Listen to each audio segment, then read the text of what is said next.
موجود ہوں میں اسلام راجہ کے ساتھ چیئرمین آئسکو ہیں اور سابق ایم پی ہیں مسلم لیگ نواز سے ان سے بات کرتے ہیں.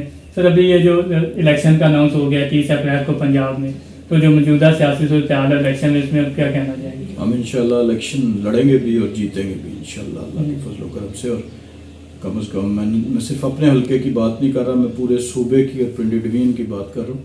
اور مسلم لیگ نون الیکشن میں آ چکی ہے, ہم پوری طرح موبلائز ہو گئے ہیں اور انشاءاللہ ہم الیکشن لڑیں گے اور جیتیں گے.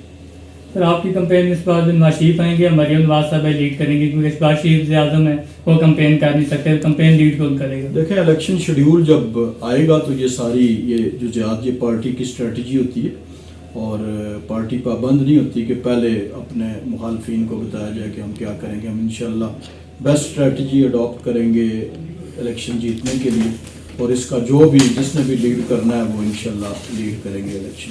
سر ابھی یہ جو مہنگائی کی صورتحال ہے, آپ کی پاپولیرٹی کافی جو ہے مہنگائی کی وجہ سے کم ہوئی ہے, تو آپ کو لگتا ہے کہ اس مہنگائی میں بھی آپ پنجاب میں حکومت بنا پائیں گے؟ جی انشاءاللہ ہم بالکل پنجاب میں حکومت بنائیں گے. مہنگائی کے ذمہ داروں کا لوگوں کو پتہ ہے کہ مہنگائی کے اصل ذمہ دار کون ہیں, کن لوگوں نے ملک کو اس نہج تک پہنچایا ہے.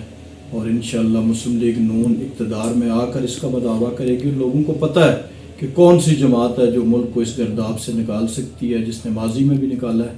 اور انشاءاللہ ہم اقتدار میں آ کر اس صورتحال کا وہ جو ہے نا اس کا سد باب کریں گے. بہت شکریہ.